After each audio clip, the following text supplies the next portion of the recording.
Good afternoon and welcome to another episode of AM News Network presents Summary Judgment, our weekly show where we're here from 4 to 6 p.m. transmitting live from our American News Media Center studio in Harwinton, Connecticut. I'm attorney Rachel Baird. I'll be joined today by Ed Peruta, who is coming on set, and we are missing Matt Tyszkka. Today, we're also missing Master Controls, Sky and Dan. So out of the 5 of us, 2 are here today, Ed. We're going to try our best to make it through. Woof. Woof. Now, see these T-shirts? Well, that this is the celebration. See if you go like this. Okay. Look at, if I stick my stomach out, it really looks like her. They look like different dogs. They look like different dogs, but it's the same shirt. We got the same shirt. Well, here's the whole thing. It depends who you put it on. What the here's the whole thing. There was a conversation before the show. Do I get dressed or do I go casual? Well, number one, it's summertime. Number two, how do you show these shirts if you're wearing a suit? You going to pull it over the top of your suit? Well, we don't know. We don't have to show these shirts. Yeah, I like the way the nose comes out on yours.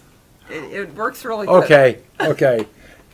Show them how you can make the dog look mad. No, I'm not going to show them how to make the dog Here's how look she mad. does it. She gets it. She goes like this. She goes, Ed, watch this. She says, when I go like this, the dog looks mad. Doesn't do well. Stop. So, Bassie is the Bassador. She's my Bassador that we got from the Danbury Animal Welfare Society. Had her since July. She just turned 2 on June 18th. And so I had adopted a dog named Charlie from Halfway Home Rescue in North Haven. They're now in Woodbridge, back in 2007.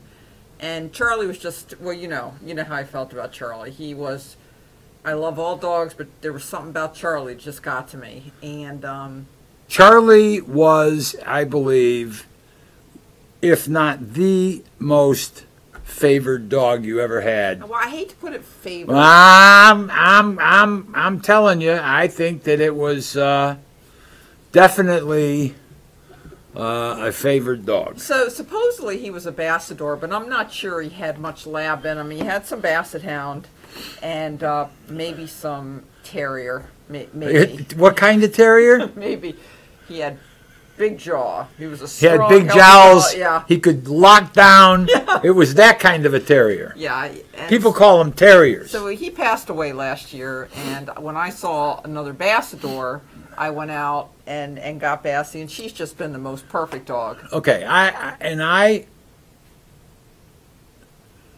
I have been putting together since an incident in New Britain. I wasn't done, but anyway, go ahead. I'm sorry. So the reason I'm talking about Halfway Home Rescue and 10 years ago is they gave me a call recently. They emailed me and they said, we have another dog that, similar to Charlie, has deformities in his legs, in her legs. Are you interested?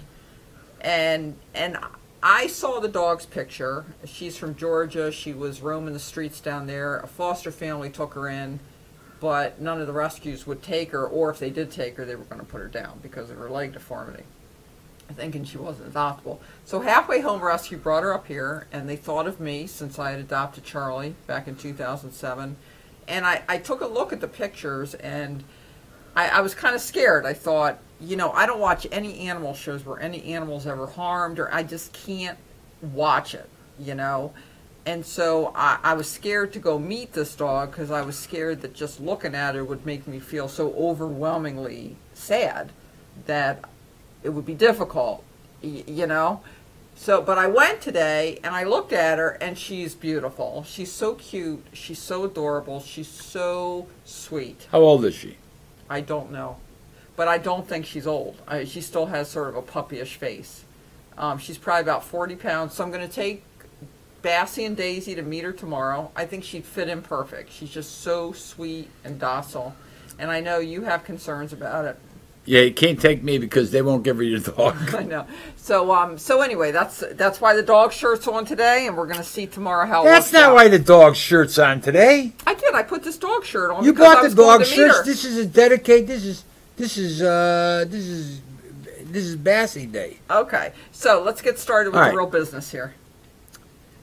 I started to put my thoughts in writing after an incident that occurred in New Britain, Connecticut, back in March, where how do you classify incidents? What do I see based on 40 years experience when I come up to a scene? And I did it. I've started it for the First Amendment issues or media access issues or camera person issues or citizen with a camera issues. And then I started to put together my thoughts on talking points about the Second Amendment. So what I would like to do is go through this list. Are we going to discuss it, or are you just going to go through it? No, we're gonna discuss it. I'm Okay, gonna go good. through the list, and then we're gonna go back to the number one, and we're gonna start. And we're gonna say, what can we talk about intelligently, bringing our experience into these bullet points without stepping on any toes or going outside the guardrails with what should be happening now. But I'm going to get this portion of the show out of the way right now. The Supreme Court of the United States, again on Monday, will announce whether they took my case to hear it or they rejected my case and not hear it, or they just leave it in legal limbo. If they can do that, just leave it on the table and we'll get to it next year. I don't know. But I've had an opportunity as the person who attempted to get the permit to carry a firearm in San Diego County to think about this. So here is my, is today the 25th? Yes. No, 24th. Here is my June 24th, 2017 opinion. I would, if I had a choice, between them taking my case and arguing it in the next term, or seeing the federal government at the national level implement reciprocity, I lean towards reciprocity. And I'll tell you why. And I thought about this today. I applied for and received a permit to carry a firearm in the state of Connecticut. I paid for my permit. I paid for the training. I paid for the background check. And I just got my renewal notice for that permit that I have to submit with money. I applied in the state of Florida, and I submitted the paperwork, submitted the application fee, paid for the background check, and did whatever. And out in California, I submitted my application, and I paid for a portion of the fee, and I paid for a background check. If reciprocity is the law of the land,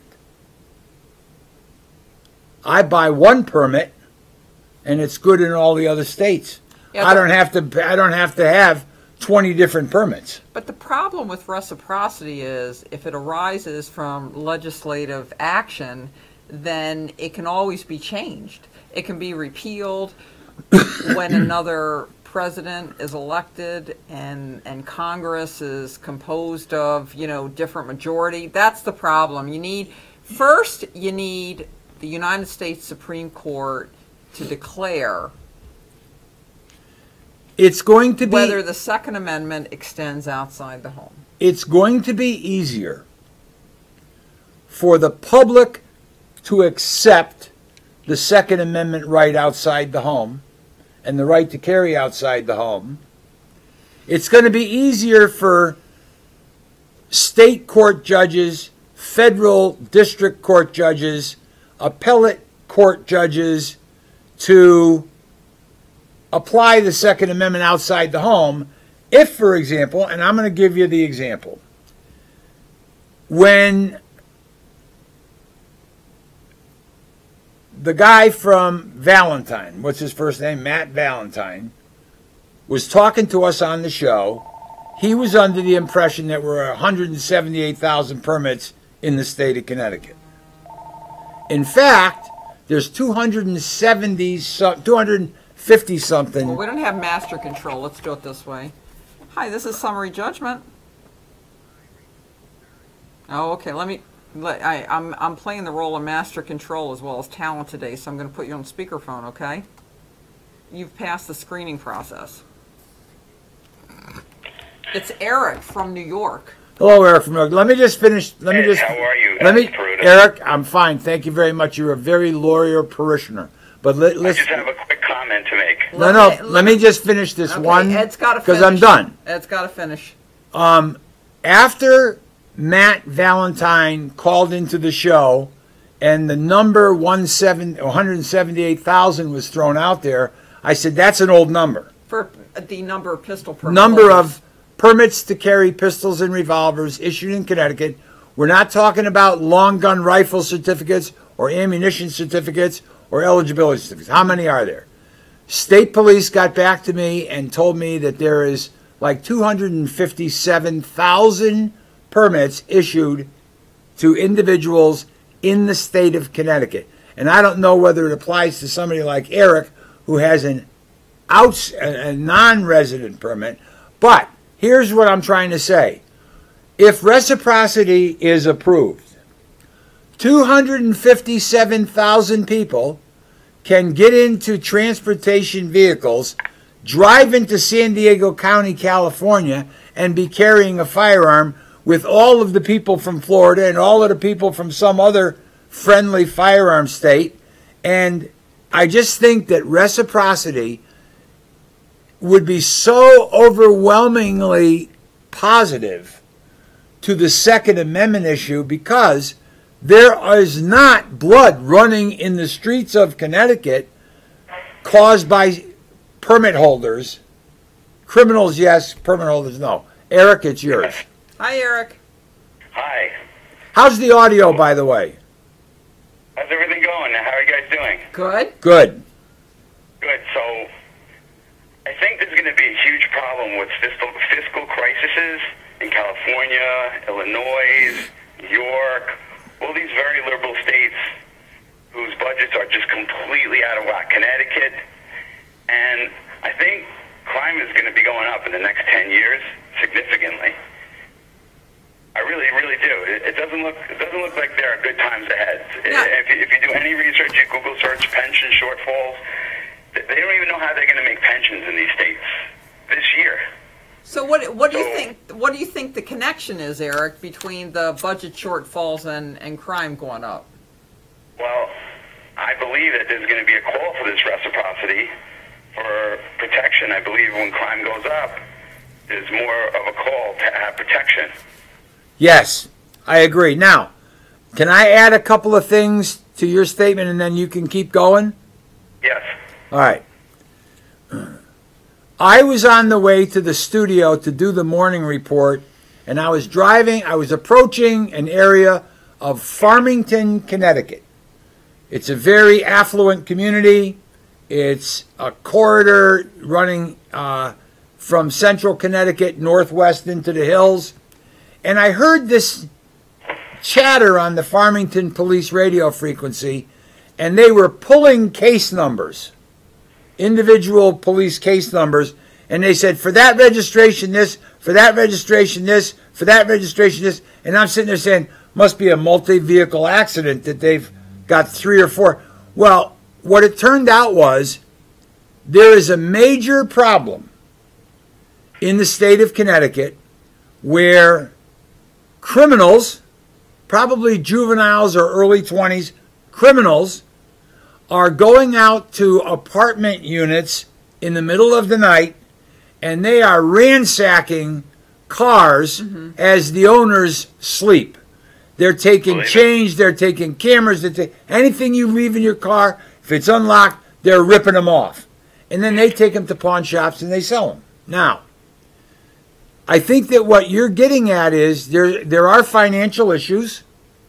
There is an element of society that's going to look for places to get their income, get their money for food, get their money for drugs, and they're going to start looking to the affluent areas of our communities and say, I'm hungry and there's food across the street. I'm going to get it. Now, I've said, go ahead, Eric. The way I see it is real wages never kept up with inflation. It's really, really expensive to live. Correct. Even people with two great jobs can't even make ends meet. Things Correct. are only getting worse. Inflation's only getting higher. They had a big bailout for the banks in 2008. They did nothing for the people. The bankers got bonuses and bonuses and bonuses and bonuses, and the people got poorer and poorer and poorer and poorer. So now you have Trump in office, and miraculously, they're starting to raise interest rates into a bad economy. Retail is falling off the shelf.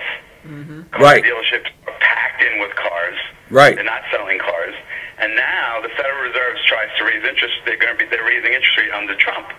I believe that they are doing anything they can to sabotage this presidency. And Yes. I believe that they know that the president is going to push ahead with what he outlined. That he already did a tremendous amount of items on his list that he said he was going to do when he got into office.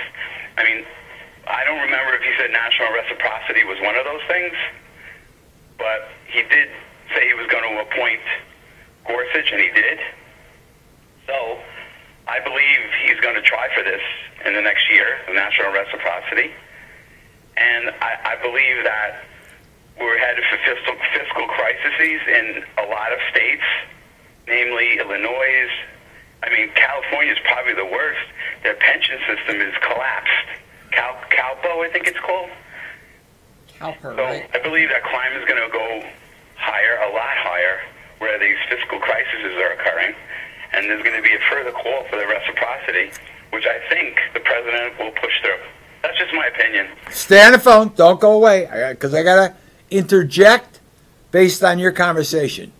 One of the great things about doing a show for 2 hours on a Saturday afternoon is, depending on what you do during the week, and I'm going to give Rachel somewhat of a pass on this, when you spend as much time in a car as I do, and a lot of times Rachel is working on specific areas, typing, reading, researching, in a library, whatever, I'm in the car listening to talk radio and the mainstream media. And what you just said to me about inflation, wages not keeping up with inflation, and I don't believe anything that I hear from the mainstream media, not even Fox. Until I see it or my gut's telling me to go with it, I don't believe it. But here's what I heard this week. There is a crisis in the Washington, D.C. area. People cannot find affordable housing. I bet. Now, here's the kicker. People with $700,000+ a year in annual income cannot find affordable housing. Now, what does that tell you? What does that tell you? You know, Who's making 700 can find something. My friend, she's a doctor, and she's making probably about low 100s. She found something, but it's garbage. Well, That's the thing, yeah. there's not a lot of selection. I just, Something, but it's not going to be great. again, the great part of doing the show, Eric, is whether it's true or not, let's, for argument's sake, say that it is. That there are families Yeah, totally. I agree. that have income, a lobbyist's family with an income north of $700,000 a year, gross, Yeah. can't find affordable housing in areas where they would like to live. Yeah. Now, That was a comment that I heard this week that, in my opinion, dovetails on what you're talking about. Yes. Now I'm going to go to another one. And we're not ready to talk about this, but something came to my attention this week. You said crime is going up. Oh, yeah. Now, what if I told you that the attorney sitting to my right and to your left has acquired a document, has access to a document where government employees or officials are talking about skewing information to create statistics that will support a position to get more money?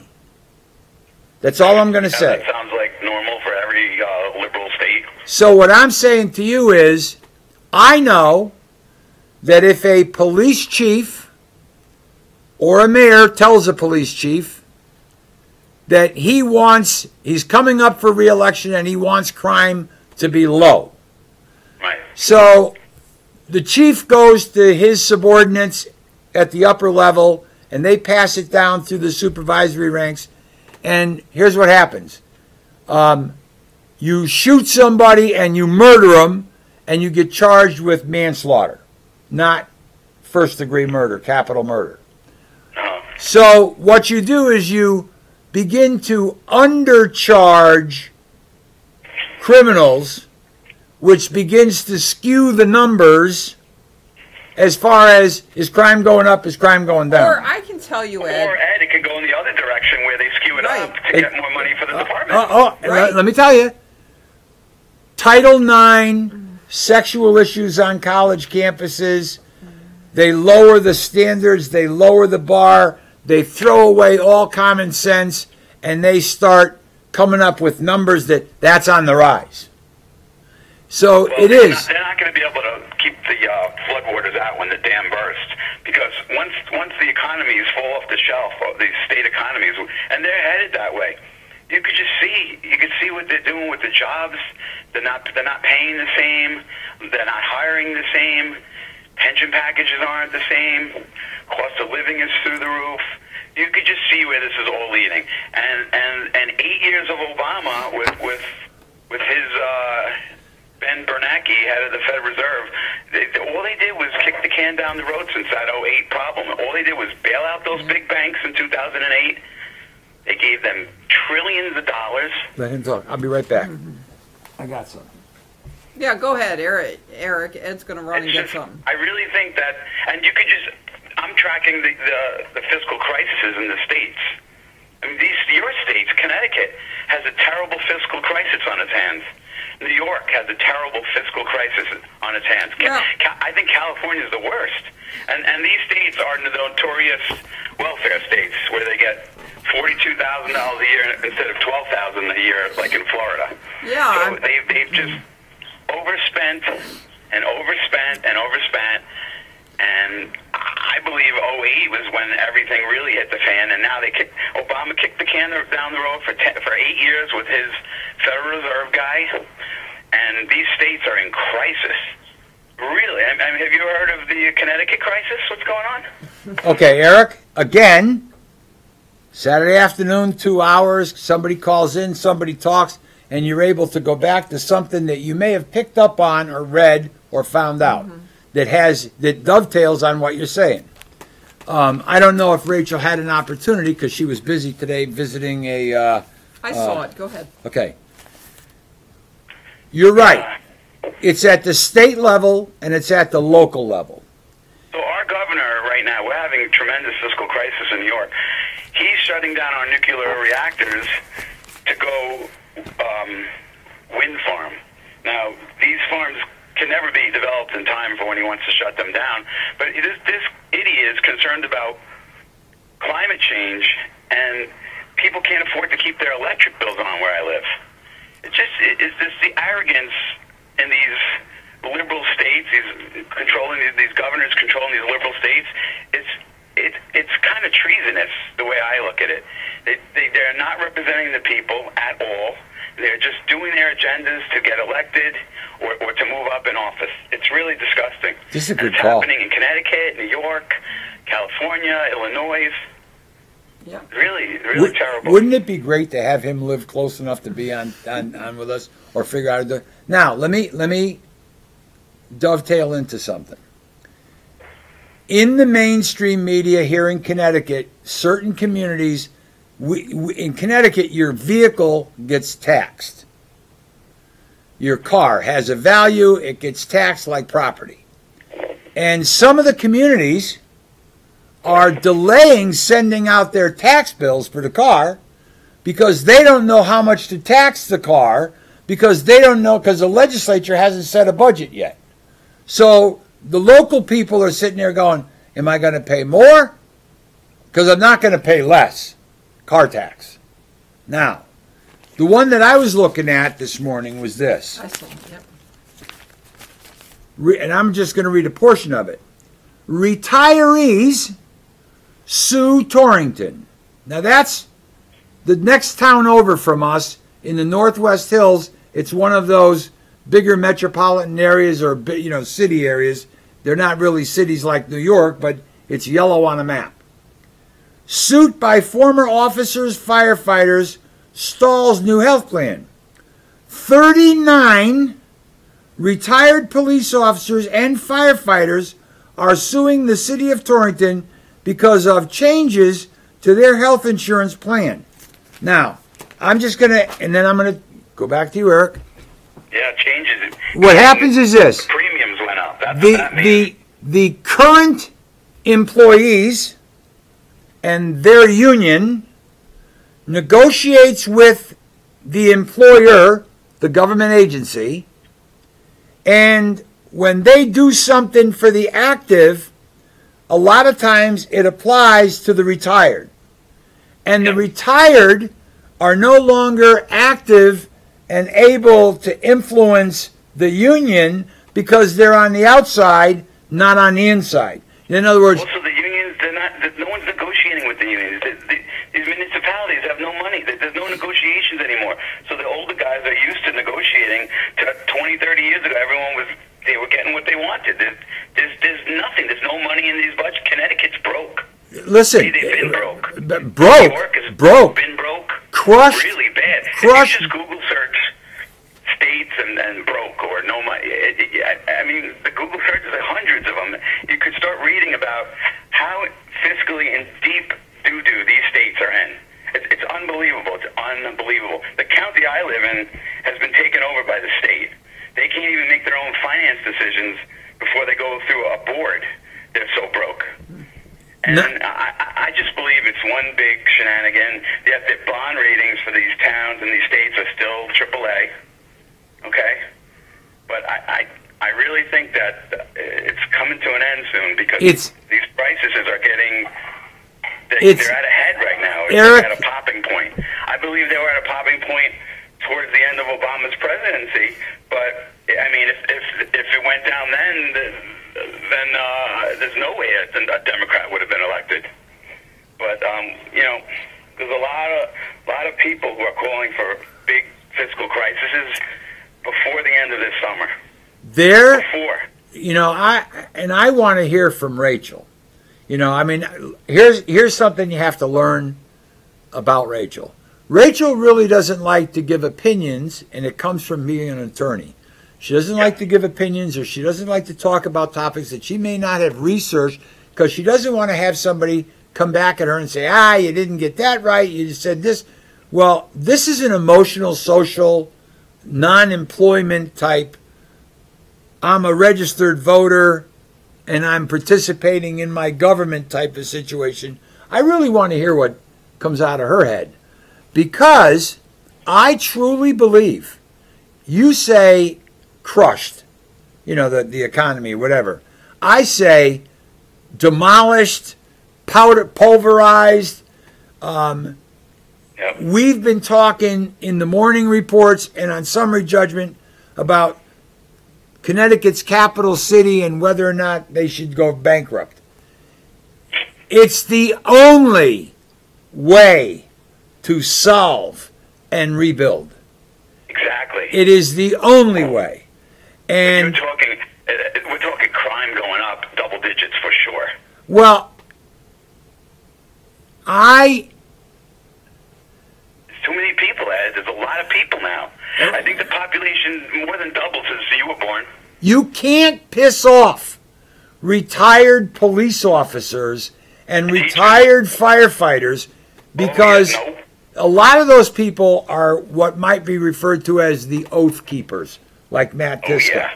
In other words, they were given opportunities over the last 30 or 40 years where government in their infinite wisdom chose their words and said, look, you want a 10% raise over 3 years. If you'll take 5, we'll sweeten your retirement at the end. And so they gave up money in their pocket and took a promise of a better retirement. Right. Now that they're out the door on retirement, the government wants to pull the rug out from underneath them and say, we can't afford to pay this to you. Well, let's turn the clock back and go back 20 years and give me the 10% that you didn't give me, and I'll give you back your goddamn false promise retirement funds. These states can never make the obligations, not even close. These- So the federal government's going to get involved here to some degree. I don't know how, because it is unprecedented. Money's really not real. They just print and print and print and print. You know, I think Nixon took us off the gold standard in '72. So it's kind of like a project that's failed. So I think they're going to honor the dollar amount to all these pensioners and all their obligations, but I think those dollars will be worth less through inflation. Now, I once had a professor. He was a really great professor, and he said to me, if you want to see what real inflation is in your world, pick 10 things that you buy all the time. Because the government skews inflation. They leave out lots of things. They leave out fuel. They leave out food. So I made a basket of things that I buy, and I wrote that list like 10 years ago. And every year I write down, sometimes I miss a year, I'm not perfect with it, but I write down what it costs. And boy, has the prices gone up. I use firewood. I use stuff. I garden, so I like wood or peat moss bags I have on the list. And I have like a list of 10 things. And inflation is way higher than what they say it is. And I think they're doing that because they have to inflate the dollars that they're going to owe these pensioners. They have to create more dollars because they can't make their obligations in all these states.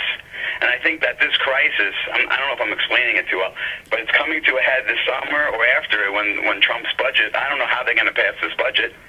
I mean, I wish him luck. I voted for him, but I think it's dead on arrival. Well, I think it's major problems now. You want to go? I think now it's major problems after 8 years of Obama. Okay, let me. It's terrible this summer. Let me see if this works.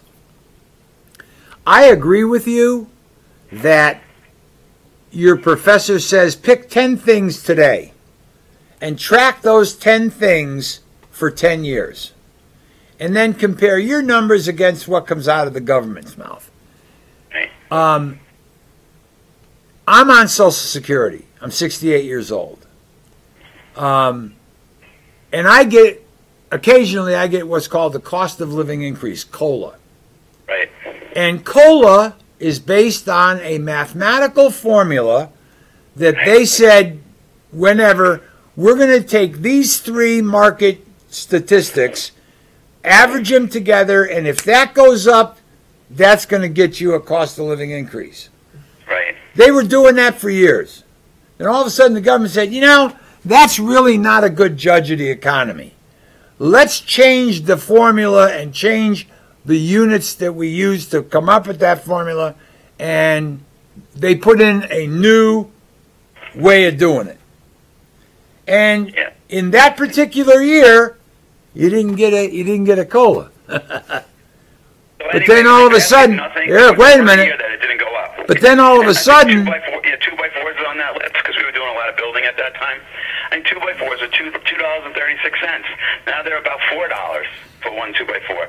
But over 10 years, that's a lot of percentage increase, a lot more than the numbers that they say are. What I needed to finish up with was this: the new formula prevented the cola in the first year, but then all of a sudden, the price of gasoline went crazy, and gasoline was one of the factors. And all of a sudden, everybody's getting big colas. Then the government says, we need to readjust that formula again. Well, you can't keep readjusting. You can't have a moving target.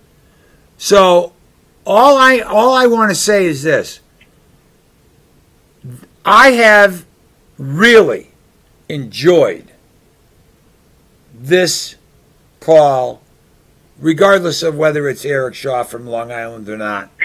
The information that came in from the call, and the information that's been passed out, because I would like to start talking about things that affect 06791. And if you look at a map, Harwinton, Connecticut, you look at Google Earth, it's nothing but trees. Harwinton is nothing but trees. They got a town hall, and that's it. It's a very small community. Look, if we start having to add zeros to the end of our dollar bills like they're doing in Venezuela now, we're in big trouble. Well, look what happened. The average American should lose 15 pounds like Venezuelans during this crisis. I mean, look what happened just in our area last week. There was a vote in Farmington, Connecticut, whether to build a new high school for $184 million. It was voted down, down, down. And then there was And you predicted it when you saw the sign. And then there was a vote in Harwinton, Connecticut, to vote for the library, $5.1 million. Well, they got shut down. They wanted to acquire some land for senior housing and build a new library. The total of the two things was 5.1. Shot down. Nobody is voting for these kind of things right now. And I think that's exactly what Eric's point is. People feel like just can't afford it anymore, even though they're for good things. A school, a library, senior housing.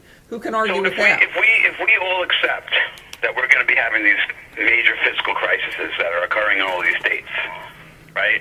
And now Trump is president, I'm 100% certain that the Democratic Party, who has nothing left in their tank, they have tried everything. Bullshit Russian stories, rape stories, all these stupid stories that hold no water. They are definitely going to use these crises and blame it on Trump. And Trump's already taken credit for the stock market going up since he's gotten in office.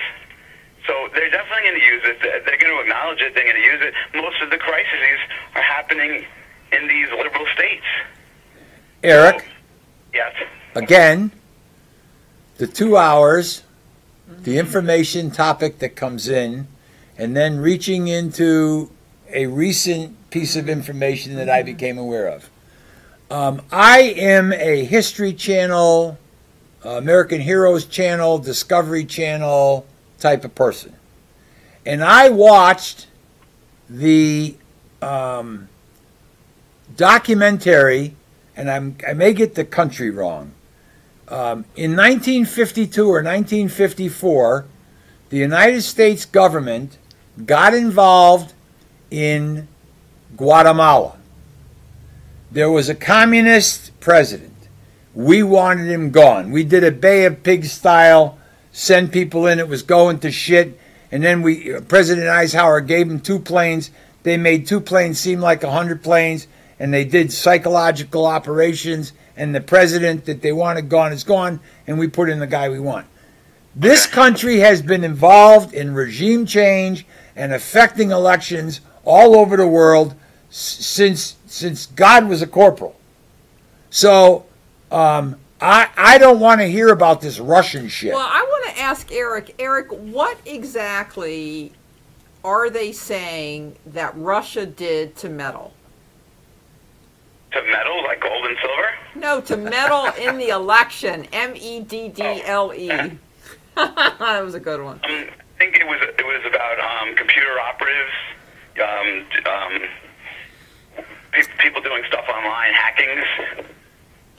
hacking into what? The DNC Let me, emails? let me. I don't.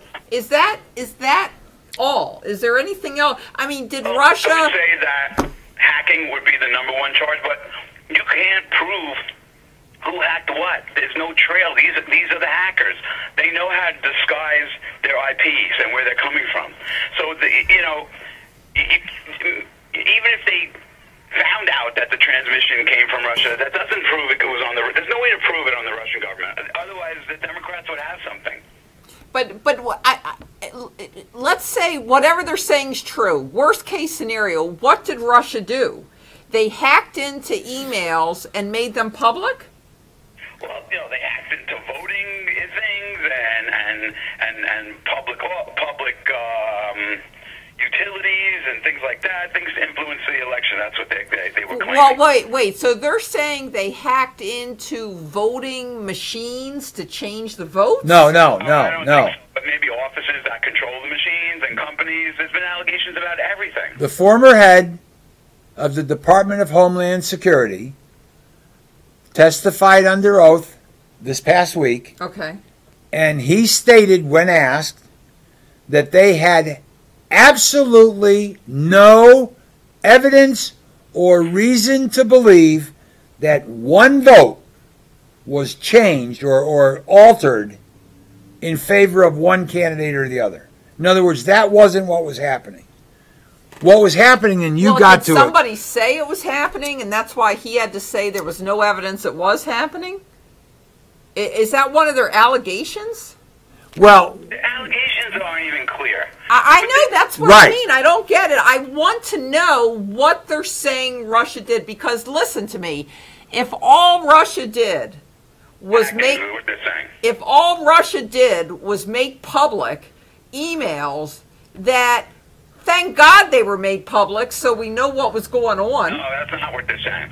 They're saying cause major disruption through hacking.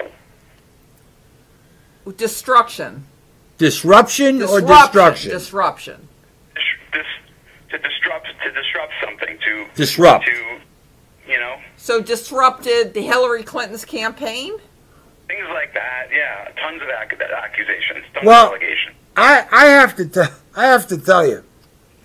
Then why during Hillary Clinton's campaign, while she was making a speech, didn't she say the Russians are hacking with our? Did they say that while the campaign was going on? I think that she may have implied it. A few months after he got into office, that's when it started becoming. In other words, if I'm running for office, really talking about the hacking of it. Okay, here's another thing that Eric, I confirm this for me. I really would like to get confirm this clear. Confirm this for me.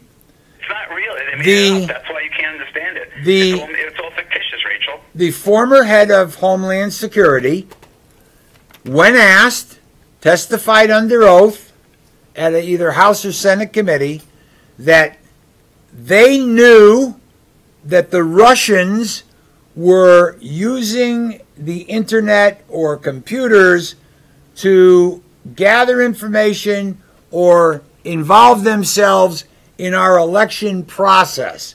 That could just be the publicity side of the thing. Now, he said, and it caused a firestorm, that the president at the time, Barack Obama, was informed of the Russians involving themselves in the 2016 election. I heard about that. Now there's people saying, wait a minute. You knew about it 8 months before November 8th, and you said nothing. And they said, we didn't want to say anything for fear we would influence the election. They didn't publicize what they knew and when they knew it. This is just a country divided, and you have ultra powerful connected people on each side doing warfare with each other, not with cannons and guns. Yeah. The way I look at it, it's like a civil war in 2017, a virtual civil war. Normally, online hacking, accusations of hacking. The Democrats are not going to be happy until Trump is done.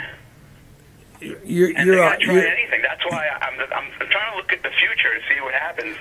And I see these fiscal crises coming up, and this is how I think things are going to get hot with the fiscal crises in these states, because this is bad. What's going to happen? And if you think Trump is not aware of this, I think you're mistaken. I think he knows these states are in a lot of trouble, and I just don't know where this is headed. But I know it's going to happen soon. And when is his budget due? Was it September?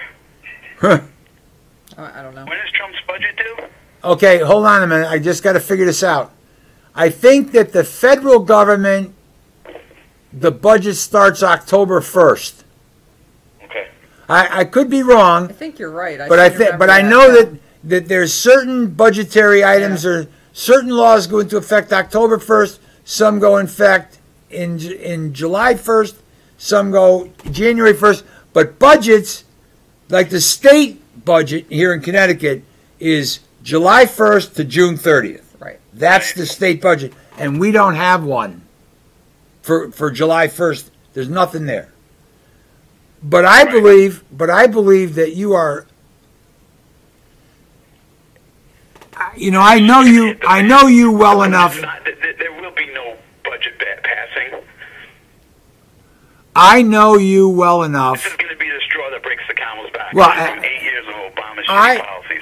I have been saying this, Eric. It's my swan song. It's what I've been preaching from the mountaintop for years now.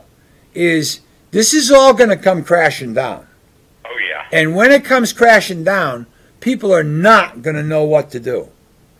Everyone's going to be rushing for the exits and trampling each other to get out of a small hole. Exactly. And I want to say this. Normally, based in my observations over the last, and I'll say 30 years, when I was more or less watching politics, there was always a political respite following an election. During the president-elect, prior to, between election and inauguration, a lot was going on, but there was no continued politicking hatchet fight going on. In other words, it's over. And then the new president came in, and the old president would kind of ride off into the sunset and keep his mouth shut. Nobody did it better than little George Bush. He did not interfere with Obama at all. Now, so I look at this recent craze in cryptocurrencies such as Bitcoin. So you have billions of dollars flowing into this now. This is a worldwide currency now. Whether you argue or not, say it's real or it's not real, you have billions of dollars flowing into this right now. You have countries in fiscal trouble, states in fiscal trouble. It seems like people, they don't want to be in currencies. They want to be in Bitcoin. I mean, what is Bitcoin? It's virtual money. It's not even real. Or metals. You have Texas repatriating $1 billion of their gold from the University of Texas Endowment Fund from New York. They're building their own 10-acre, highly secured level 3 vault in Austin, and they're going to encourage their 29 million residents to save in gold and silver. This is the first time this has ever happened, ever in our country. A state-run metals depository. Well, and listen, I metals. I understand that, under you don't wear these on your chest. You bury these in the ground. No, what I'm saying is that FDR took us off the gold standard and put us onto the paper standard, promise standard. You can cash those dollars in for gold. And then he took all of the gold from everyone, and the minute he had it, he thought he had it all. The minute he took it all, he doubled or tripled the value of gold. It went from 25 to 35 overnight. Overnight, because now we've got it, so it's worth more. And that was on the world currency stage. Yes. And I have to tell you that this shit is going to go down. People do not know how to grow a tomato plant anymore. Exactly. They don't know how to plant. Texas Bullion Gold Depository. It's opening this January because the people of Texas. This is it passed in the House in 2015. It was a bill. It was signed into law. Governor Abbott. They can see that their people aren't getting any interest. It's hurting the Texans. And Texas has money. They have oil. They have gas. They ain't having it. So they're setting up a way for them to have the people of the state and for anyone who lives in the country to save in gold and silver because they think that will increase more than the dollar, and you'll be able to have. Well, let me just, and I'm not going to disagree with you. I'm just going to take the devil's advocate. It will never be worth nothing. In other words, if you have paper money in Germany, prior to World War II, after when they had to make their reparation, people were giving a wheelbarrow full of paper money to buy a loaf of bread. Inflation. It went crazy. Since then, Ed, that a state is coming out against the federal government to open a state bullion depository, not charging any tax, any state tax, for the increases in value to what you deposit in there. And I would say they're going to argue federally whether it's currency or not. But you guys have to read about it yourself. They actually have a state-run website now. That was part of the law that was passed by Governor Abbott. It's the Texas Gold Bullion Depository.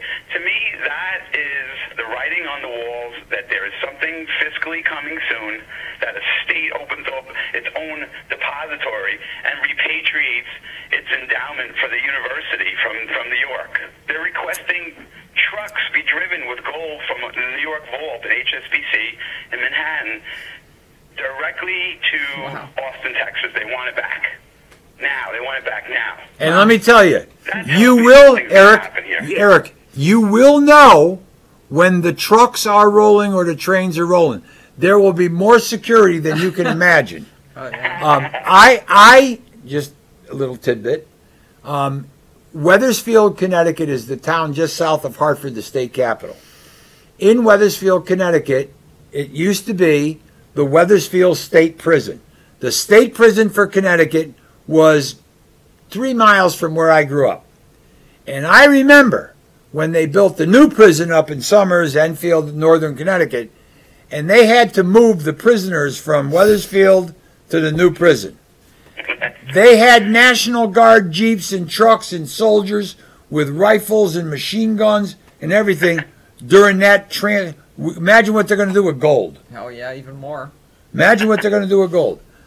And but anyway, check it out, guys, for yourself because it's unbelievable. I know he sounds like he's going to go. Like that. It does sound like he's going to go. Maybe he's tired. Eric, you really have a lot to offer the public, and I only hope that you will call in more often like you have done today, because I think that you have pretty much carried the first hour. Oh, yeah, thank you. Because we are short-handed today. I think that people like you, without this country, without you, people like you in this country, we would just be mindless gnomes walking around in chains. So people like you guys are rare birds. There's not a lot of people like you. Very few are like you. You try to change things for the better without enriching yourselves financially.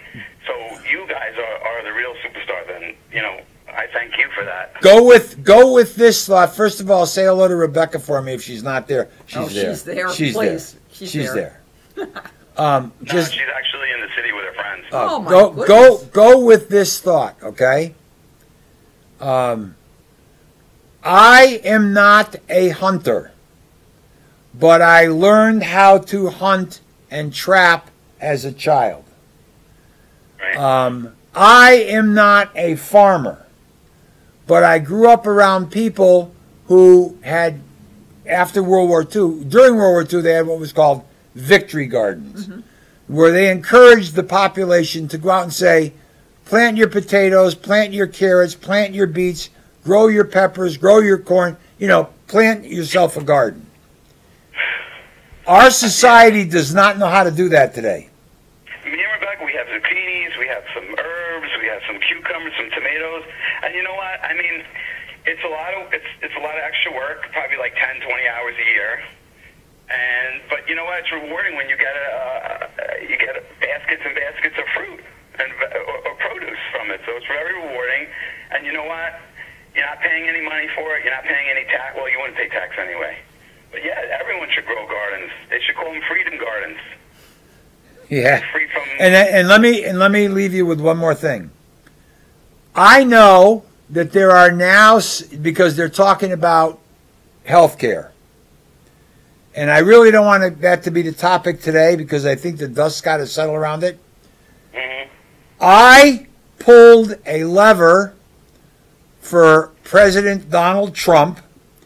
As long as he's down there and he is doing or attempting to do what he promised to do, even if he has people in his own party oppose him or the Democrats oppose him, as long as he's doing what he promised me he would do, that man can stay there forever. You know, speaking. Oh yeah, and it seems like he is making a lot of his promises good. But speaking of voting, Eric or Ed, did you hear on the news this week that somebody hacked into a cloud that has the voting records of like 170 million people or something? Did you hear about that?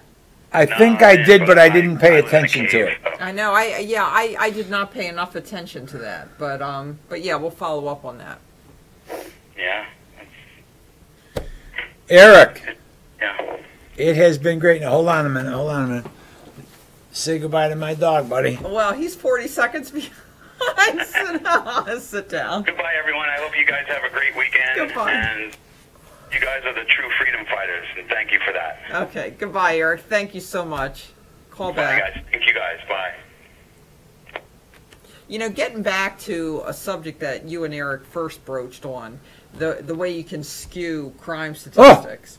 I mean, it would be interesting to go into local police departments. And you know how all of us, well, most of us in our jobs, we have projects that you start and you don't prioritize it, and it kind of gets put on the back burner, and then 2 months goes by, and all of a sudden it's still on the back burner, and you think you got to get to it, and you still, and then at some point it gets so old that you kind of never get to it. I mean, a lot of house projects are that way. It depends what profession you're in. Some professions you can't get away with that. Others you really shouldn't get away with it, but somehow you do get away with it. Anyway, I wonder how many police departments, if you were to look at them, have open investigations that are never quite complete, and they're just left on the back burner, and months goes by, and there's not a statement that's followed up on. It's there's funny. Not this,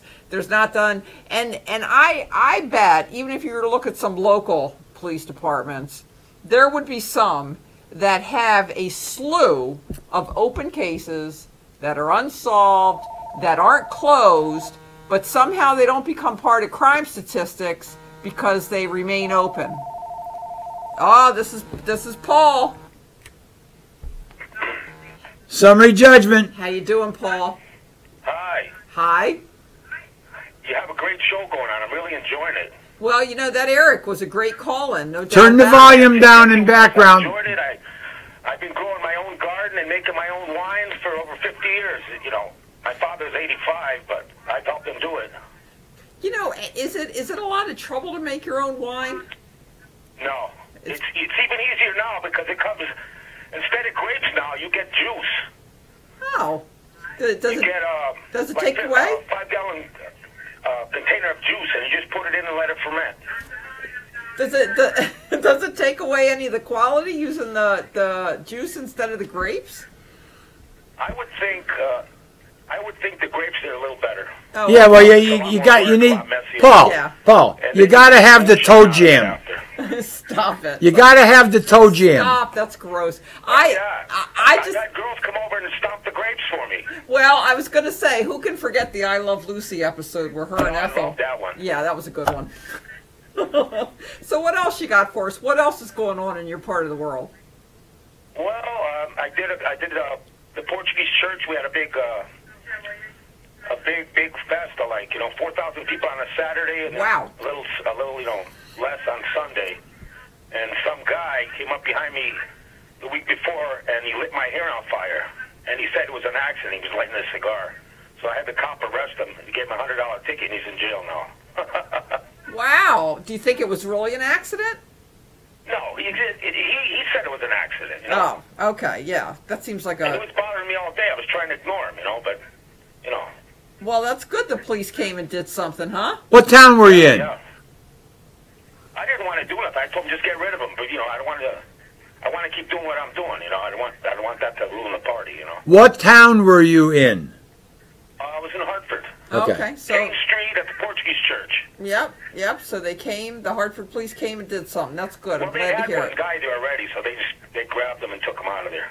Good. Then he calls me up my cell phone, and he's bugging me, and I got the recordings and all, but he's already in jail. I don't care. Whoa. How did you get your cell phone? Did you know this guy? Yeah, I knew this guy. He did some work at the Portuguese club. He likes to smoke cigars, an Italian guy, and he likes to drink wine, and and he just he turns into a pain in the ass, when he starts drinking. I was going to say, yeah, it sounds like there may be alcohol. People like that, Maybe alcohol involved in that. That's right. But when you're out there, you run into people. What can you do? So anything good going on? That's the business, That's right. Anything good going on? Huh? Anything good going on? Can you give us anything good news? I don't know. Okay. There's so much going on. I'm busy doing a lot of landscaping, opening up pools.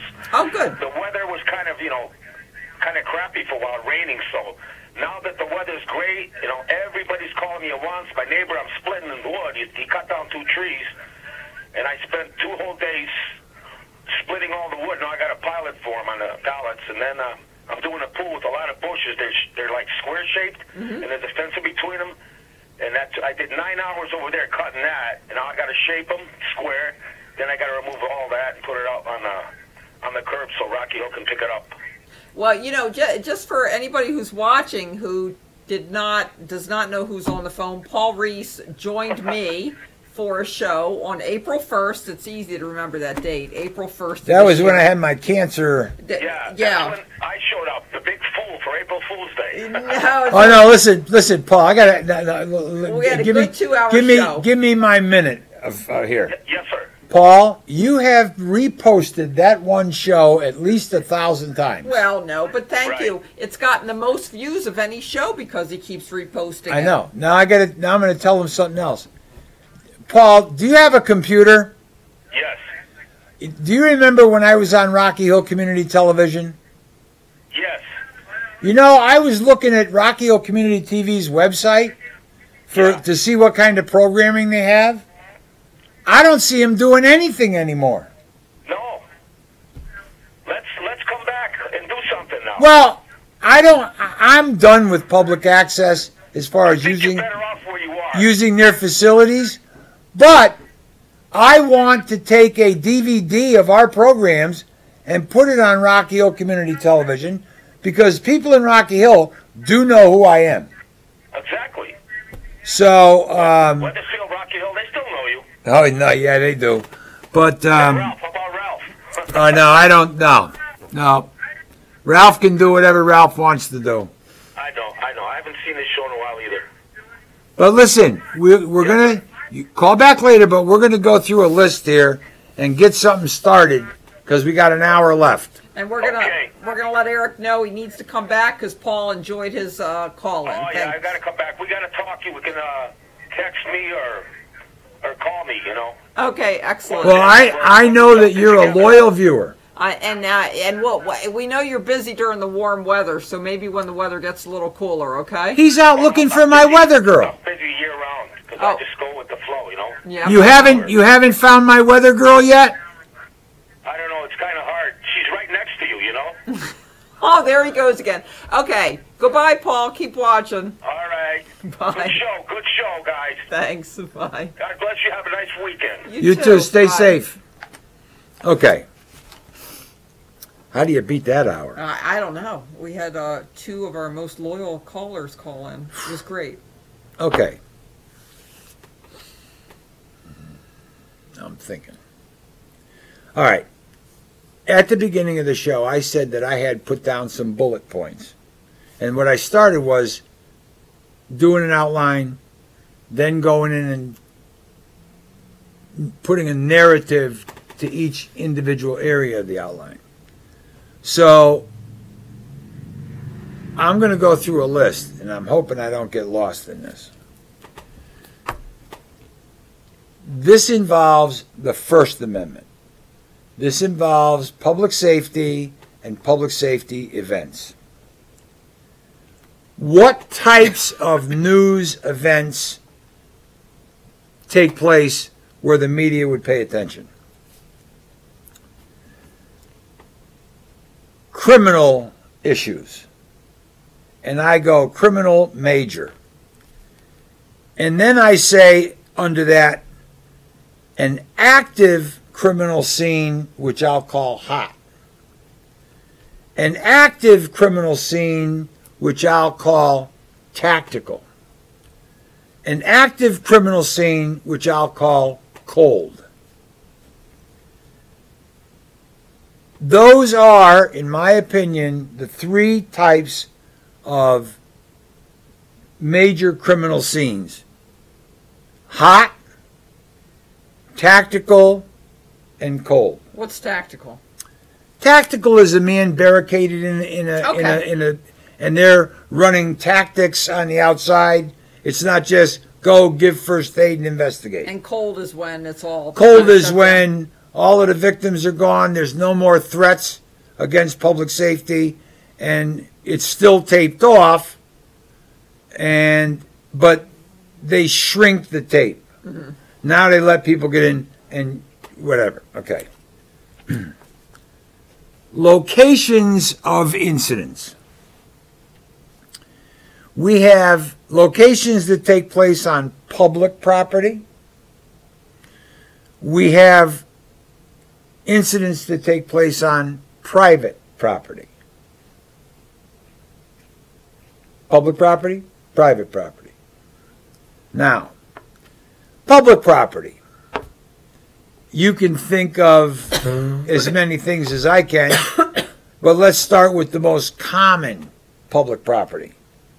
The road. Is it a state road? Is it a local road? Is it a federal I-91 limited access? Is it the Merritt Parkway, which is a state road? Is it Route 4, which doesn't have a center median? You know, Route 6, Route 72, and out in California it would be Route 1, the Pacific Coast Highway, is different than I-5. Now we have private property. And we have private property which is owned by individuals. My house. We have commercial property, an apartment complex. We have commercial property, a shopping center. And I got to go up to public property for a minute. The state capitol building and the grounds, a state forest, that's public property other than a highway. Or how about like my huge frontage in front of my house? You have a... That it belongs to the state, I guess. Your house is set back off the road, and there must be 100 to 150 feet from the curb to the sidewalk up to your property line. The state owns that. Somebody could park their car or go out there and do whatever, and that's not your property. Okay, now, there are certain pieces of property which are commercial and private, which by law can be considered public. For example, a shopping center parking lot. In Connecticut, law enforcement has authority to enforce motor vehicle laws in parking lots for more than 10 vehicles. Because a lot of public is in there, there's a public shade. There's some public aspect to the private property. So we have public property, we have private property, and we have some mixing in there of public and private. Now, example. I know where you live. I know the number on the front of your house. And you consider that your property. Am I correct? Well, apparently, except for the front yard. But even the part that's in the survey, within the four corners survey, right. This is my fucking house. What about when there's a fire and the fire department comes? I guess they can tell me to leave. During a fire, the property no longer belongs to you. It belongs to the fire chief or the senior officer on the scene. Well, as long as they're trying to put the fire out, that's fine with me. If you know anything historical about fire departments, there used to be a long pole with a big ball at the top of it. And the fire chief would stand there with his, in colonial times, with his ball on a pole in his right hand, and he had a megaphone to yell through in his left hand. And if there's a row of houses, and the house in the middle is burning, and it is endangering the house next door to the right and the house next door to the left, and you saw this when you shot the truck fire on Route 9. You said when you went by in your car, you could feel the heat from the fire. Yeah. That's called radiant heat. Fire can jump out of a window of a fire-burning house, crack and shatter the glass next door, and you will literally see the flame come out of one window and go in the window of the house next door and start that house on fire. The fire chief has this, and they use the word conflagration. Conflagration. Yeah, it's one of them big long words. Yeah. The San Francisco fire. Yeah. In other words, the fire chief says that house is burning and it's threatening to spread to other pieces of property. And he goes, I want you to put dynamite and blow up the house to the right and dynamite and blow up the house to the left. They're not burning. But the fire chief has the right to demolish the perfectly good house to the right and the perfectly good house to the left if he thinks that that one house is going to catch that house, which is going to catch more houses and spread in a conflagration. Wow. He has the right to destroy whatever is necessary to stop that fire. Okay, you're not going to lose your place, right? Nope. Did you hear in the news this past week about the firefighter who died in Hartford? Bell. Yep. And that somehow his toxicology reports have come out. Which they should have. Well, yeah, and there's an indication that there may have been alcohol and drugs in his system. And that when they were doing the inquiry, none of that ever came up. Whenever there's an accident, whenever there's something that happens on the job, isn't that just so routine and normal to look at the toxicology of the person involved? And how could that not have come up during the inquiry? Okay. Because isn't that a big issue in examining what went wrong and why it went wrong? Maybe it had nothing to do with that, but it's still something that you always take into account when there's a workplace accident. Okay. Let me say this. Yes. The Hartford Courant has reported the results of a toxicology examination of firefighter Bell's blood. During the autopsy or immediately after his death, they took samples for toxicology. I knew within 60 days that there were people who knew that the toxicology reports were showing substances in his blood that probably shouldn't have been there. And I know, just generally speaking, that when people work with each other for periods of time, they become familiar with other people's inclinations. I did not talk about it. No. I don't even think I talked to you about it. Not until a report comes out. Now, I will tell you this.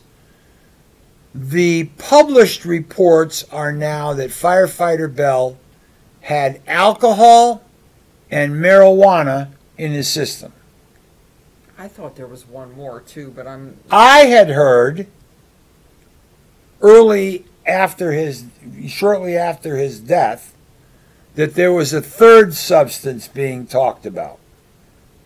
Well, I have not seen that third substance listed in the published report. Now, when they say that a firefighter has alcohol in his system, the question is it current alcohol? Well, is it old alcohol? That's the thing. Do firefighters drink when they're off duty? Yeah, and how long does it stay in the system? That's, right. That you know, right or wrong. For example, if you get into a car accident and there's something in your blood, car accident may have had nothing to do with it, but it's seen as most likely a contributing factor. And that's just the way it is. And in this circumstance, you're right. It may have had nothing to do with it, wasn't even relevant, didn't impact mobility, conduct, anything else. But the whole thing, when the toxicology report comes out. But on the other hand, I think anyone making an inquiry into the situation needs to be aware of that and then have a toxicologist explain to them why it was or was not a factor. I am not off topic. I have not lost my place. But go back. No. Okay, go back. No, we need to finish this. Yeah. Because this is what I heard way back when. If a firefighter, and I'm going to say in the city of Hartford, is injured or dies on the job,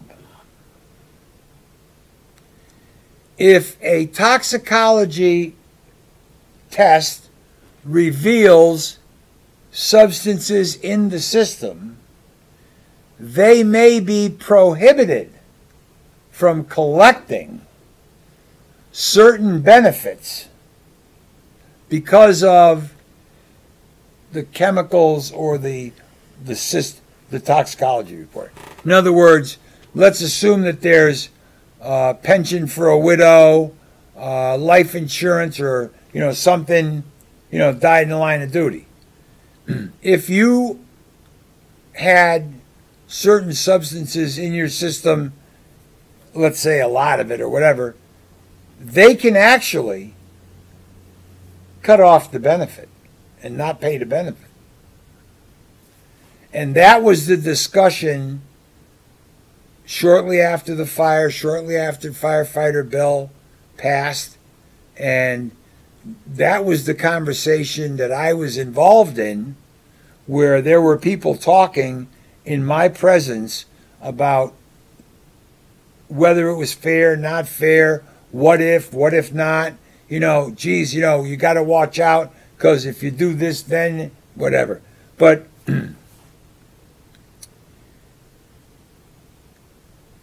I was aware of it. that there was a question about his toxicology, and there were people that were saying that the city of Hartford was going to try and cut off the benefits for firefighter Bell's family because of those toxicology reports. Now, I don't think it's happened. They've named the firehouse after him, and to be very honest, if you drink, I'm not going to hold it against you when you're running in and going in and crawling around burning buildings and dragging people out. It's a very stressful job. Well, and who knows when he drank and I'm how not, long it yeah. was in the. That's the thing. Yeah, I'm not gonna hold it against anybody, but there is a provision, I believe, in the Hartford union contracts that if you have a substance in, whatever, you don't get the benefits. So,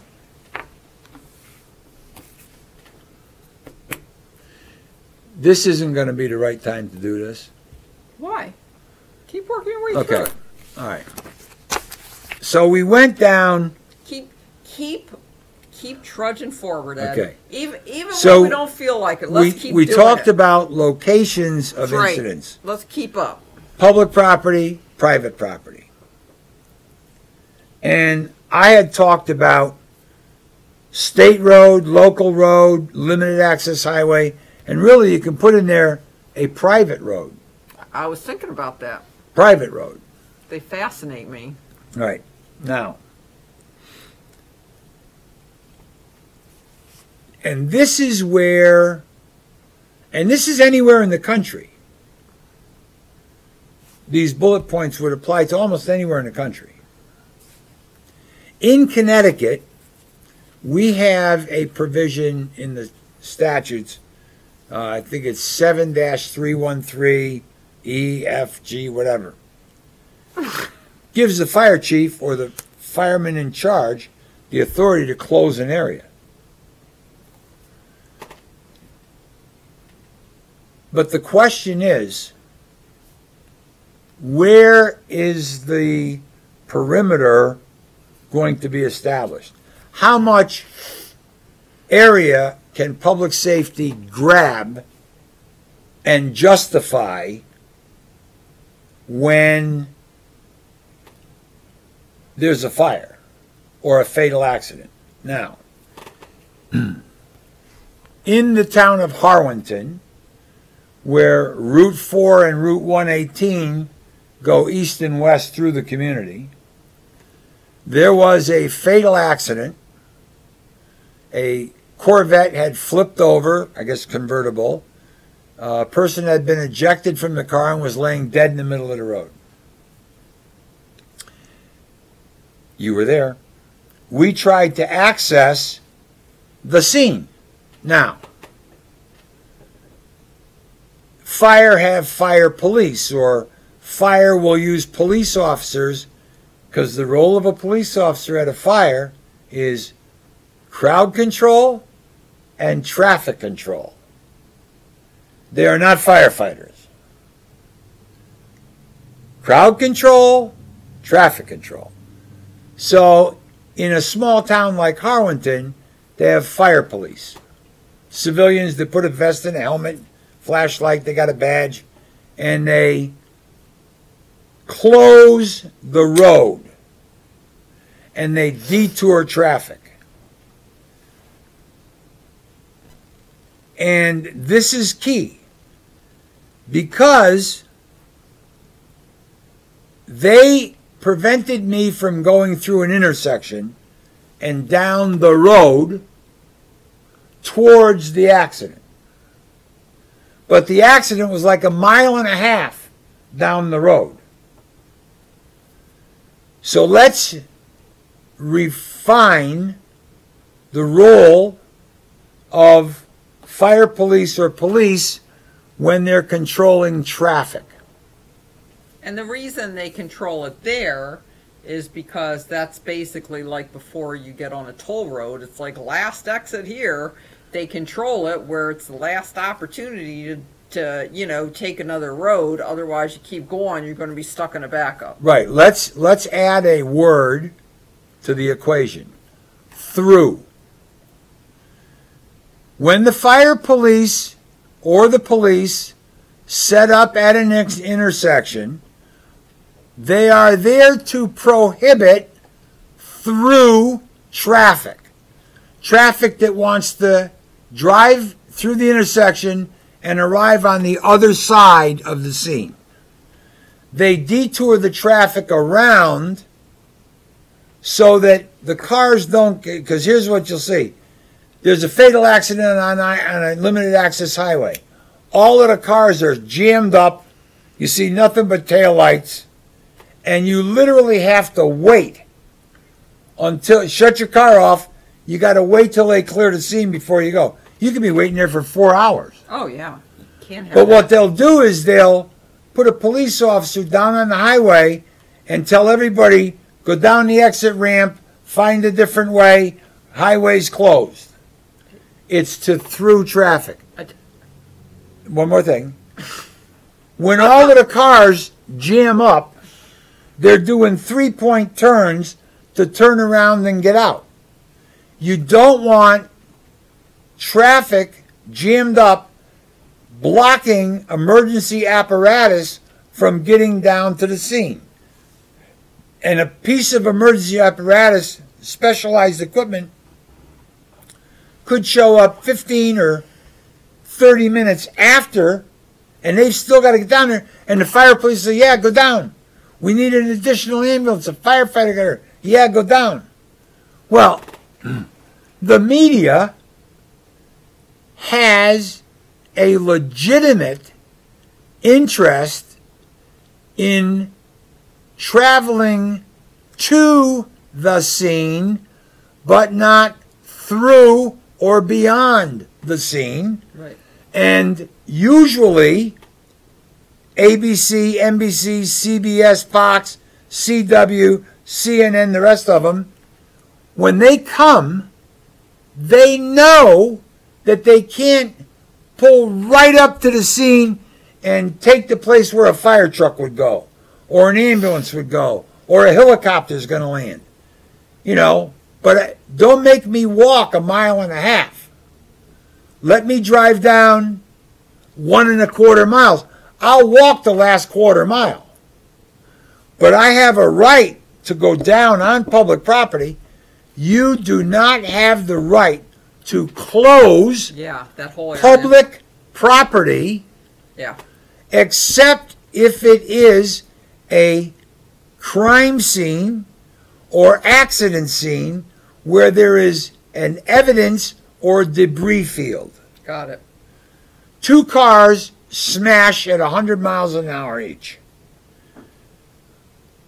The aluminum, the chrome off of one vehicle goes flying in the air and it lands in the road, and the other car's chrome flies in the air and goes to them. What is the distance to the furthest piece of evidence or debris? I mean, the media's access should not be determined by where the closest crossroad is, because that could be 100 feet, it could be 1/2 mile, it could be 3 miles, depending on where you're at. Limited access highway could be 5 miles. Yeah, so it should not be determined by that. Hey, Right. Just going off topic a little bit here, you going to save your place? Yeah, I'm saying I got it in writing. I had somebody bring up an interesting point this morning to me about when you're on the road, since we're talking about roads, and you know how you go through a work zone, and then, Right. and then you get to the end of the work zone, and it says, end road work. If you really think about that sign, it almost sounds like a protest against road work. You know, like end apartheid, end discrimination, Okay. end road work. It really should say road work ends, not end road work, because it does. It does sound like a protest. Oh boy, you bring up stuff. The signs. No, seriously. No, End you're right. road work. You're right. Listen, end road work. Road work ends here. Well, that's too long. I thought about that. Okay. Road work ends. Then let me. This is a goddamn true story. in the state of Connecticut, they currently have orange signs with black letters. Now, under the Uniform Traffic Control Manual for signs and markings, white and black is regulatory, yellow and black is warning. You know, there's different color patterns today. Orange and black. And the road and the sign in Connecticut up until the 70s always said this: road legally closed. Pass at your own risk. That's all it said. And it gave a statute. And they had a sign in Hartford. My first wife, Bonnie, was driving a 67 Pontiac Le Mans that rode low to the ground. They had dug down the road, and the manhole covers were up about 3 inches. And the guy was passing her through. The manhole caught the muffler, tore the muffler off the car, and Bonnie went to make a claim. And they said, road legally closed, pass at your own risk.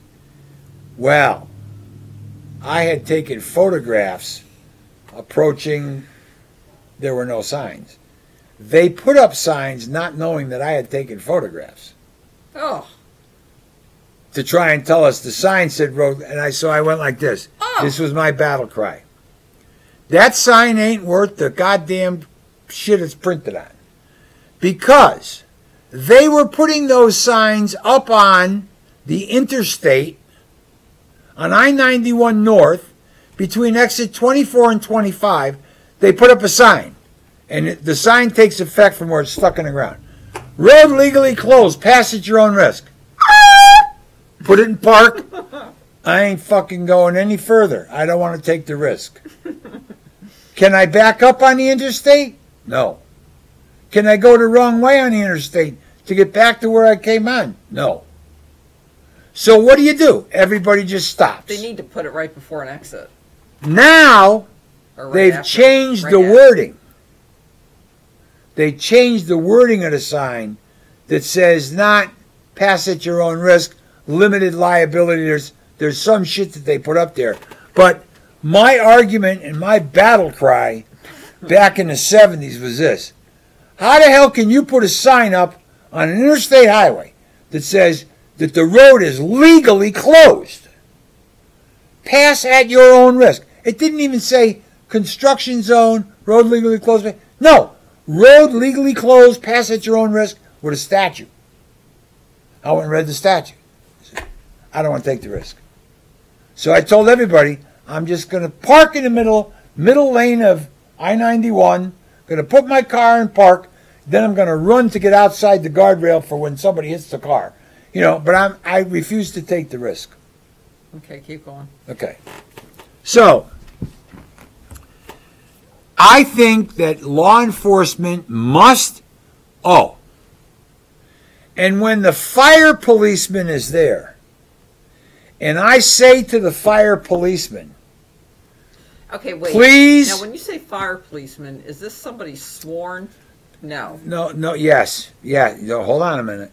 There is a whole statute in the state of Connecticut and other states which allows the fire department to administer an oath and pin a badge on a fire policeman.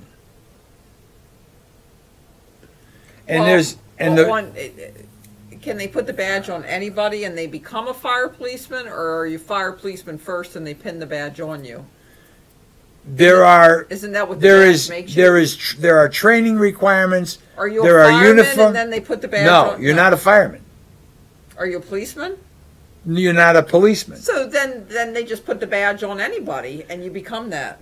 There are minimum training standards, minimum uniform standards, minimum equipment standards. For example, he must hold a flashlight. He must have a helmet. He must have a vest. He must have a badge. It must say on the... Well, none of those things sound that difficult. No, but what I'm saying is this. I don't think that they can arrest you. They can ask that you be arrested. Can they carry a gun? No. Oh. Well, maybe. Maybe. But... Well, if they have a pistol permit. Understand something. I pull up to the scene and I go like this. Would you please communicate to the white hat. Now, No, wait. I had a question before we got off that subject. Can police officers still deputize people? In Connecticut? Can they deputize people? Can they say? you know something? Hold deputize on. Been a real long time since I got involved in that. Yeah. But I believe that it is a crime when a police, I don't think he deputizes you. If a police officer asks you for assistance and you refuse, you can be arrested. Yeah. There is some statute about that, but Now hold on a minute.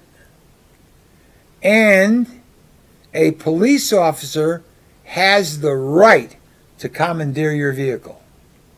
that makes more sense. I believe, and I could be It's wrong. almost like the fire guy can blow up your house if he wants to, and the police officer can take your vehicle if he wants to. I think there's a duty to assist when requested. Let's hope both don't happen in the same day. Okay, so let's go back to fire police. Did you hear me? I said, let's hope both don't happen in the same day. The fire guy blows up your house, and the police officer takes your car. I know. Out of the driveway of the burning house, or the not burning house. Go ahead. Blows the car up in the house. Go ahead. I know that in the city of Hartford,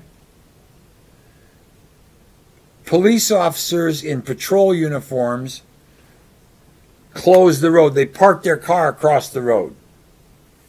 But the car can't cover the whole road, and there's usually a little bit of room on the right side or a little bit of room on the left side. Well, and they're flagging everything, I just pull right up. Whoa. And I reach into my pocket, and I pull out what I call my Hartford Fire Line Pass. And it's signed by a chief. It doesn't expire. It's indefinite. And I hold it up, and I show it to the police officer. He goes, "What's that?" Is it issued to you or American News? It's issued to me. Oh. And they'll sit there and say, "I don't give a shit what it says." I said, "You don't understand." I said, "I have the right to go down onto the fire ground." And they've been a little bit better about it, and it didn't take a lawsuit to get them. There were some guys who said, "Oh, yeah, okay, go ahead." But when the fire police or the regular police, law enforcement, have closed the road to through traffic, and a member of the media, now, I even hesitate, Joe Shit the Ragman with a cell phone now is the media. But I have to say, when somebody shows up and the plate on the car is CT News, there's news media on the windshield, news media on the back bumper, and there's a scanner going on the dashboard, and it's the news vehicle. And the policeman absolutely refuses to contact the fire chief to say, "We have the media up here, do you want to let them through?" Because it's not the policeman's call. It's the fire chief's call, or a probationary firefighter, if he's the first one on the scene, because he's in firefighter gear, he owns the ground he stands on. He's in command. So, What if the fire chief says before he goes, "No media, do not let in any media"? Then it's like an order already, huh? right. And if the chief has a standing order, never allow the media in, I can live with that. But that's when I'm going to walk up to the chief and say, "Okay, chief, how far does your order extend?"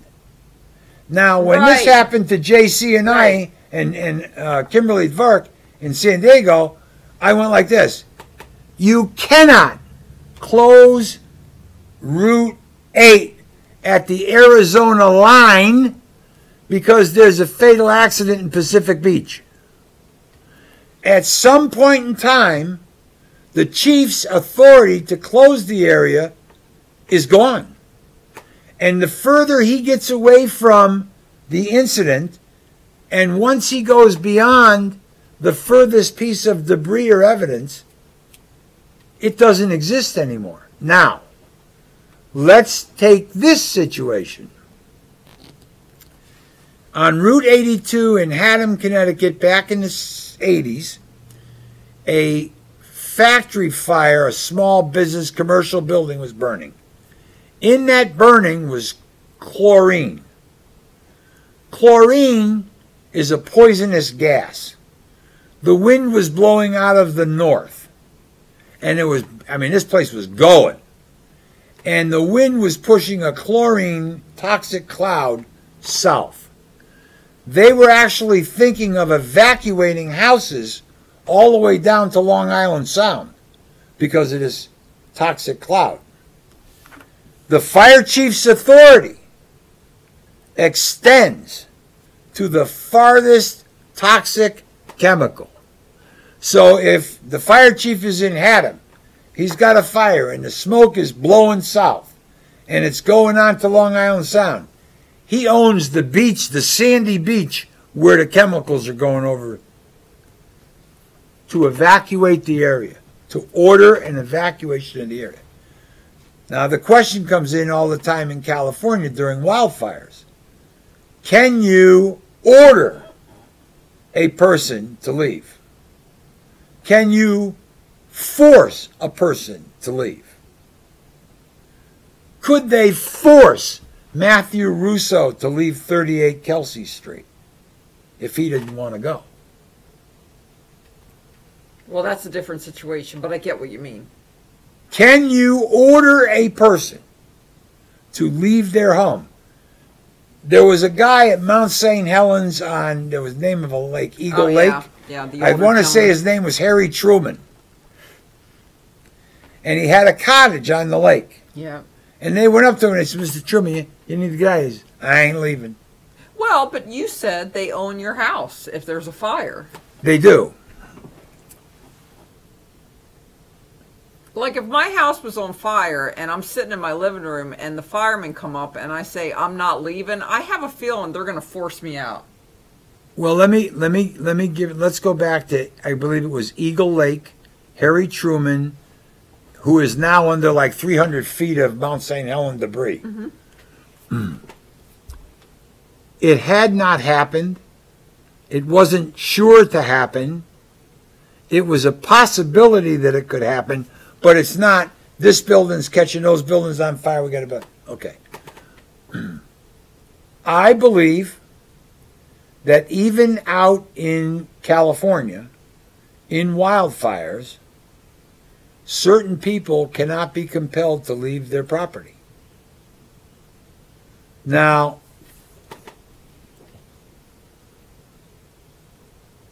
I don't have a problem leaving a human behind, but I got a problem leaving animals behind. Or, I mean, the even more egregious situation where, you know, if it's a family with children, of course you're going to not, you know, you're not going to let the parent make that decision to leave the children. You know, the people in California decided to try to fight the fire with a garden hose and refused to leave their home. But the question comes down to, and we're not going to have time to really, I don't want to go. Keep going, Ed. Don't stop. We just got to keep working our way through it. You're busting my ass. Just got to keep working. Okay. So closing roads and detouring traffic. I think that this is a huge aspect at a huge topic at public safety incidents.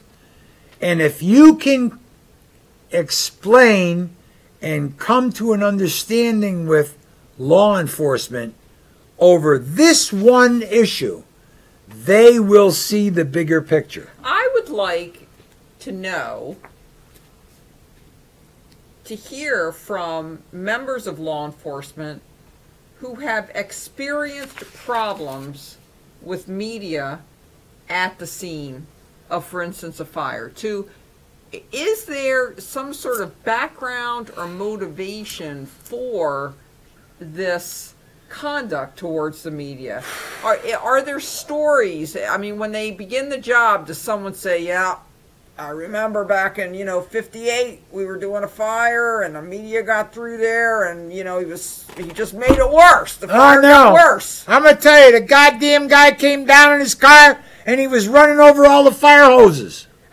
Yeah, it's something.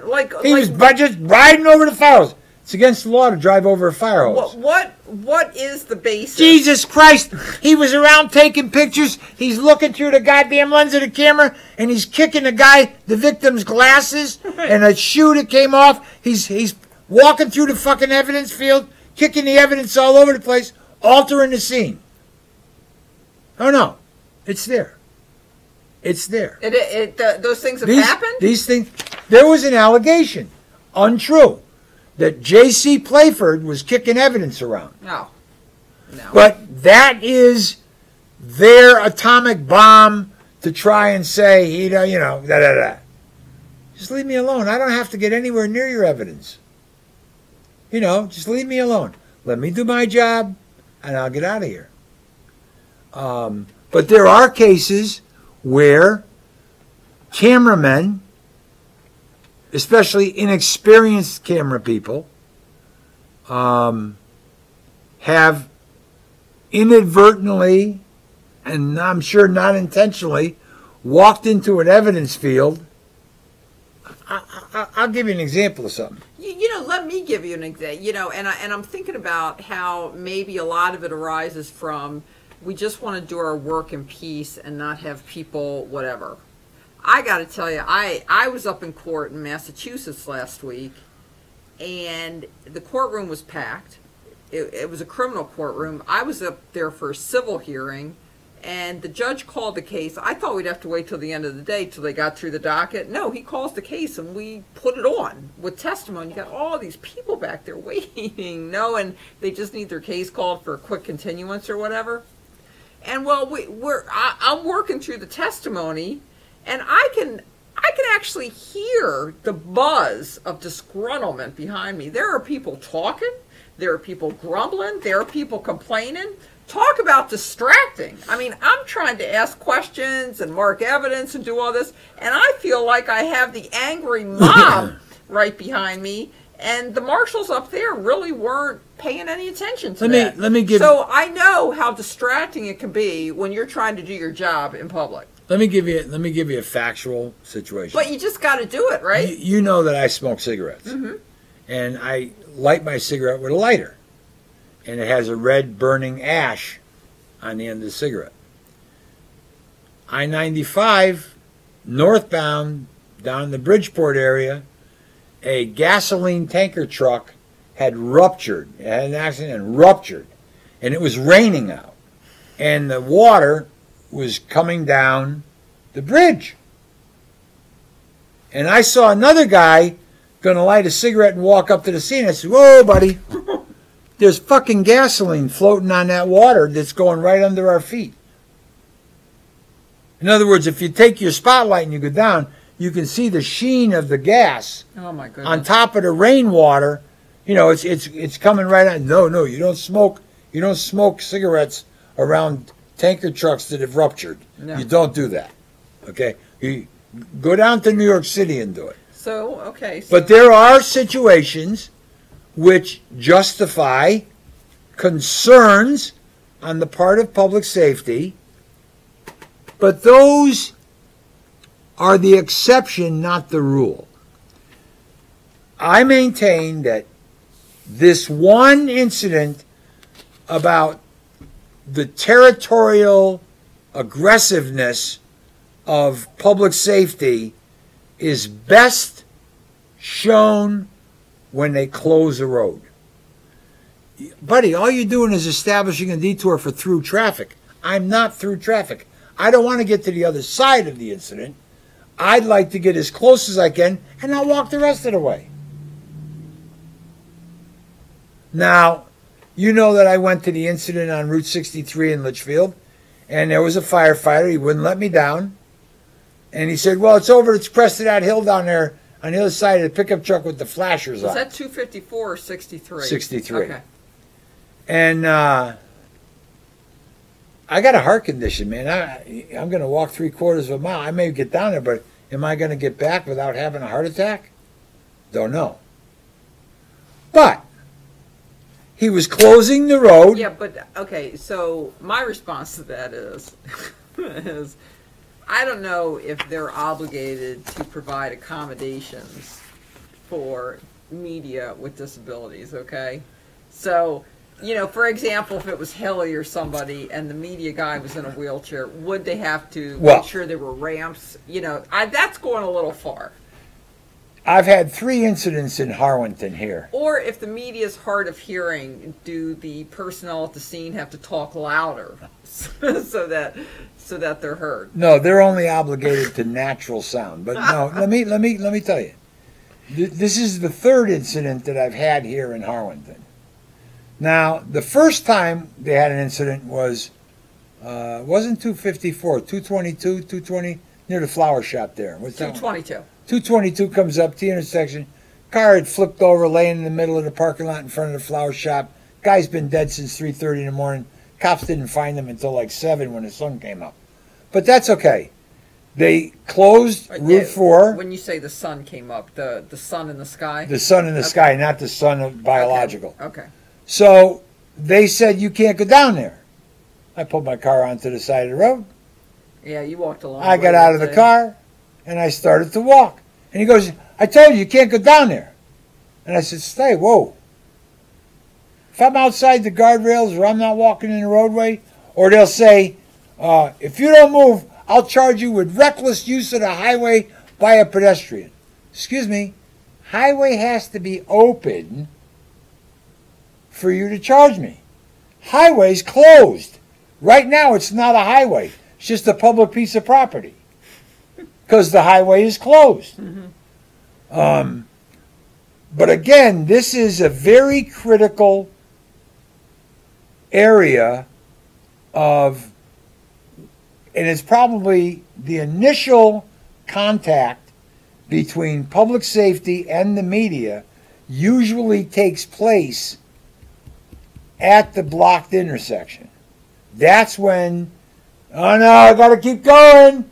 Gotta keep going. No. Can't talk. Gotta keep going. Gotta keep going. Move along. And now you see Channel 30 wandering around like lost puppies. Channel 3, like lost puppies. Fuck you. Park my car. I'm gonna walk down. Or I'll sneak through the woods and pop up over a fence someplace. Or they tell me I can't take photographs. And on my video, I got firemen taking photographs. And I go, okay, what if I file an FOI request for all digital or film photographs or video that was taken by public safety at the scene? Well, Dan did a stringer request in Torrington some months ago where a gentleman died on his motorcycle. It was a very short police chase, and he died right near the police station. And we got there, and there was a woman standing there in the vest. And Dan I drove, so I parked, and he just got his camera and walked right down to the scene.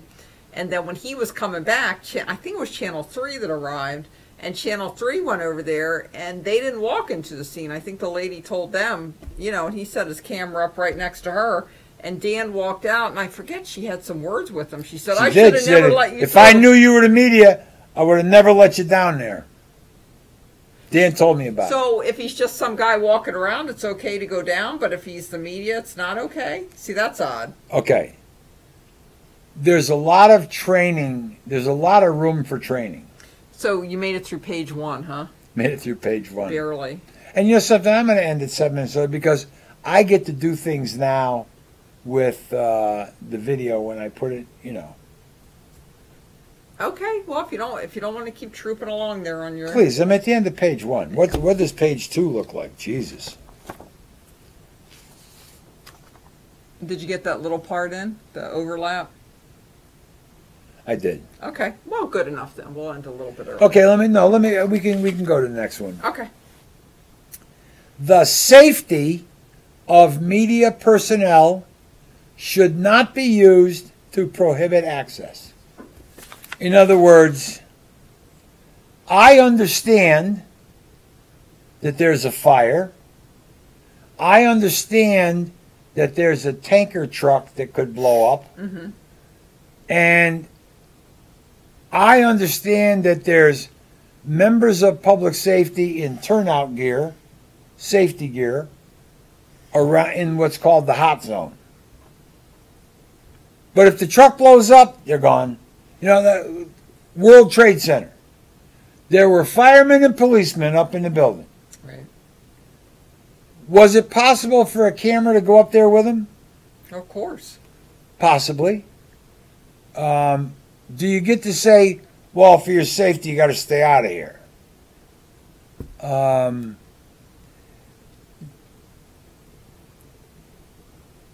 Once all of the pieces of the media First Amendment puzzle are on the table for law enforcement and the public and the media to see, with a little bit of manipulation and moving around and explanation, the picture is going to be crystal clear. Yeah, and today is June 24th, and I believe that the County of San Diego's response to our brief on your First Amendment issue, J.C. Playford's First Amendment issue, is due 1 month from today on July 24th. So once we get that, then I'll be able to respond with a reply brief, and then we'll be ready for argument. Oral argument in the which Ninth I'm Circuit Court of which I'm looking Appeals. forward to. And I'm sure JC's waiting too. Mm-hmm. So I'm going to go up. Well, I hope everybody joins us Monday from 7 to 7:30 a.m. We do our morning report, Ed and I. Monday through Thursday we'll be here.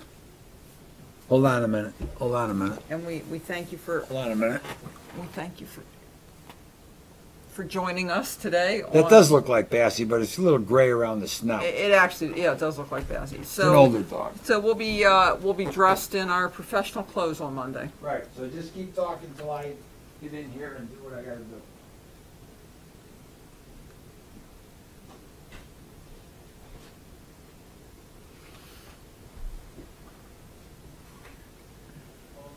Okay, Ed's in Master Control, shutting us down. Have a good weekend.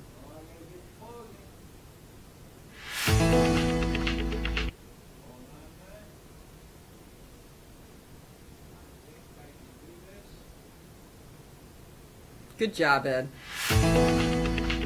Good job.